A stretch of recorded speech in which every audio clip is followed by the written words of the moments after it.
Hello knitters, Barbara Benson here. I'm an independent knitwear designer who also likes to make videos here on my YouTube channel, Watch Barbara Knit. Make sure to check in the description below the video where you will find links to all of my social media outlets, including how to join the Watch Barbara Knit Facebook group, where to find my patterns so you can knit them up for yourself, and how to support me on Patreon. I had another idea for a video, and I'm still going to do that video in a little bit, but I was responding to comments. I love it when y'all comment below and give me feedback on what I've done and ask me questions and just say hi. And I always go through and I try to answer every single one that I can. And somebody asked a question on a comment in a much older video, and it made me completely change what I wanted to do the video on today. And so today I have for you 3 things that nobody told you when you were a beginning knitter. And I'm not hacking or I'm not saying anything negative about knitting teachers, because when you're learning to knit, you're learning a whole lot of stuff and it's hard to register all of it. And so I can understand why people wouldn't want to mention some of these 3 things I'm going to talk about, because it sort of falls into the category of you got to know the rules before you break the rules. This video also could be titled 3 things I wish I had known when I was beginning at knitting, when I was new. The first thing I want to say is the needle size listed on your pattern is a suggestion. It is a starting point. The needle size is telling you what needle the designer, the person who knit it, used to get the gauge that they got. Okay? That doesn't necessarily mean that you are going to get the same gauge with the same needle, because everybody knits differently and everybody has different tension, and there is nothing wrong. There's no shame. You can't be like, oh, I don't get gauge with that needle, so I'm knitting wrong. No, you are not knitting wrong, okay? As long as you are getting a result that you like, as long as you are happy with your knitting, however you're knitting, it's great, okay?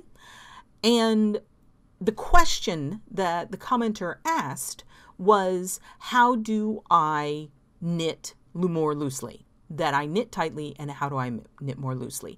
And my response is, I don't recommend that knitters try to knit more loosely or tighter than what they're naturally inclined to knit. And the reason why is because whatever you're naturally inclined to knit is what you're inclined to knit. And even if you try to force yourself to knit looser or to knit tighter, depending on what your issue, you think your issue is, once you've gotten into the rhythm of your knitting and once you start relaxing into it, you're going to relax back into whatever tension you naturally feel the most comfortable. And if you're a tighter knitter, that's going to be tighter. And if you're a looser knitter, that's going to be looser. So trying to do it is just a recipe for stress and for your gauge changing halfway through your project when you get comfortable with your project. So if you are swatching and you're not getting the gauge, if you're getting a tighter gauge or a looser gauge than the pattern calls for, just change your needle. It isn't a failing. It isn't something wrong with what you're doing. It is simply how you knit, and it's fine. If you have to go up 2 needle sizes, if you have to drop down 2 needle sizes, there's nothing wrong with that. Just do it so that you can get the gauge, because the gauge that the pattern states is what's important, because that determines the size of your finished piece, that determines the drape of your finished piece, and that determines the yardage usage of your finished piece. So if you're off on gauge, it could be the wrong size, it could drape funny, or you could run out of or have way too much yarn. So change your needle size. I want you to know, as a beginning knitter or as a long-time knitter, there's nothing wrong with changing the needle size to get the gauge that you need to gauge the way that you knit. Don't change your knitting. Don't try to knit tighter or looser. Knit the way you are. You're just fine. Okay? So I needed to add a couple more because that is really the impetus. But then once I started thinking about it, I was like, what else would I have liked to have known when I was fairly early on in my knitting career? Or maybe you've been knitting a long time and no one ever said this to you and you just need someone to let you know. Okay? In the same way that the needle size listed on a pattern is a suggestion, it's a starting point, the gauge information, so this is number 2, the gauge information on your yarn, on your ball band, on the label. You know, the little square or whatever that tells you, let me see what I got here. You know what? This one doesn't even have it, and I actually applaud that. Let's see, does this one have it? Yes. So the gauge, this one says 22 to 24 stitches per 4 inches, 10 centimeters on a US size 4 to 6. Okay. That is your information. Is it focused? Boop. Almost every yarn label is going to have this information. And what is it telling you? You don't have to knit that yarn at that gauge. It's just giving you a general idea that since this is fingering weight, no, what is this? This is a DK weight, I think. Yes. This is a DK weight. It says yarn, DK or sport weight. It says US needles 4 to 6. That's telling you, it gives you an idea it's a sport weight yarn, but it's just telling in general, if you're knitting sport weight and you're making a sweater that's at a fairly even gauge, then this is in the general vicinity of what people might do. But you don't have to do that. You can knit any yarn you want on any needle you want. It's going to look completely different, but you can do it. And that's why you will run into patterns where the designers have chosen a needle size that really isn't going to jive at all with what is stated on the yarn label.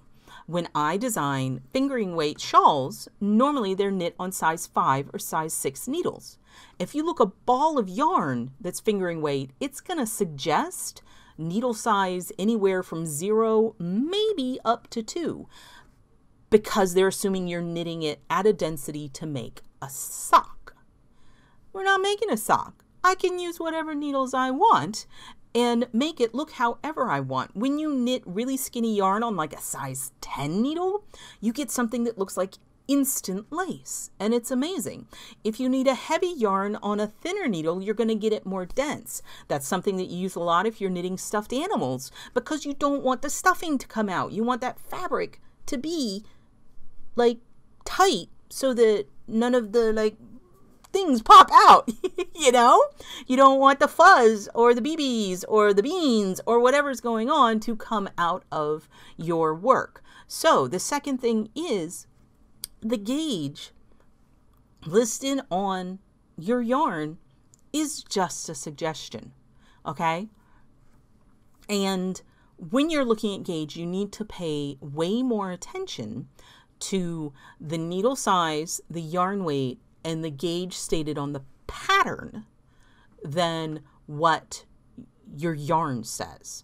Because if you picked out a pattern, again, the shawl example, and said, all you went in to the yarn store and said, I need yarn, and they say, well, what needle size are you knitting on? And you tell them a 6, but you don't tell them that you're making a shawl that needs to be fingering weight. If the only information you give them is 6, you're going to end up with sport weight yarn, because in general, you knit sport weight yarn on a 6 or a 5. As I said, it's a suggestion, and it entirely depends on C comment A, what gauge you knit at. So this So this is it. And this is the second thing I want you to know. You're not beholden to what it says on the yarn label. The yarn label gives you information. It can help you make decisions, but it is not like you have to use this needle with this yarn. You can knit whatever you want with whatever needle you want. You need to know how it's going to come out. You need to understand that.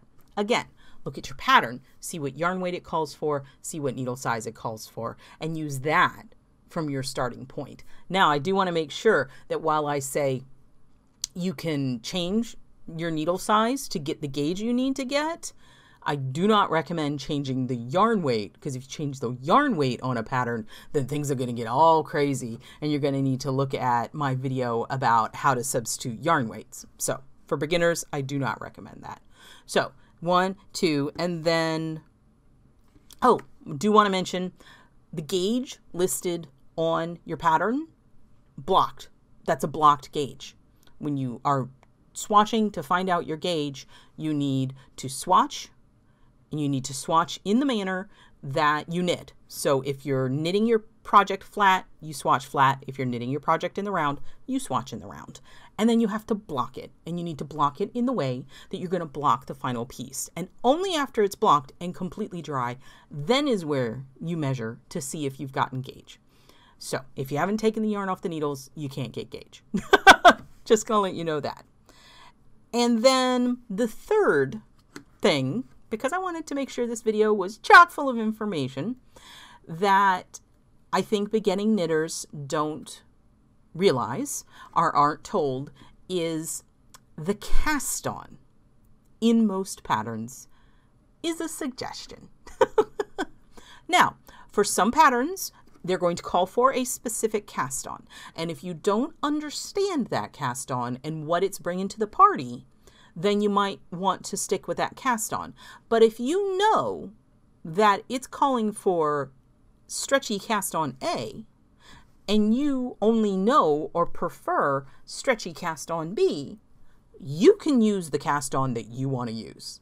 Okay? No one's going to come and find you and smack your hand because you use what you want.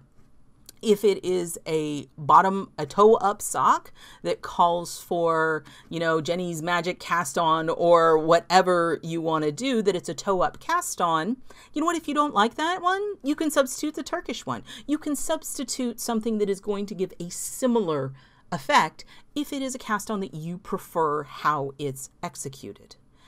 If it calls for a knitted cast on, you can do a long tail cast on. It's not going to hurt anything. If it calls for a long tail cast on, you could probably do a knitted cast on. It's not that big of a deal. You do the thing that gets the stitches on the needle so you can start knitting. And that is, it's okay. It's your knitting and you can do what you want to do with it. But again, starting to substitute cast-ons, you really need to have a small idea at least as to what, because if it's calling for some kind of fancy like tubular cast-on or provisional cast-on, something you don't know what to do, you really need to look that up. Check on YouTube, see if I've talked about it, ask me a question, or just find out, because there are certain cast-ons that do certain things. But if it's just in general a cast-on, you can use the one you like, because that works. Now, the one thing I would not recommend is substituting that backwards loop cast on, because it's a pain in the butt. It's a very easy cast on, but it's not, I just don't like it. You might love it, and if you do, go for it. But I find it a little bit challenging it's easy to make the cast on, but difficult to get to the next steps. So those are my 3 things that nobody told you when you were getting started knitting, or otherwise titled, alternate title, 3 things I wish I knew in the beginning years of my knitting, because I am a rule follower. And you know what? It's your knitting and you're in charge of it. And as I said, as long as you're getting projects that you love and you're enjoying the process, then the way you're knitting is fine. Don't try to knit tighter. Don't try to knit looser. Knit the way you knit and enjoy the whole thing. If you like this video, please give it a thumbs up, click that like button. And if you would like to be notified whenever I upload a new video, please subscribe to my channel and select notifications. And as I said, I love the comments. They really make this into a little bit more of a dialogue, which I think is fantastic. So if you got questions or thoughts or just want to say hi, please feel free to comment in the video, below the video, or come over to our Facebook group, join in, and we can have some fun. Thank you so much.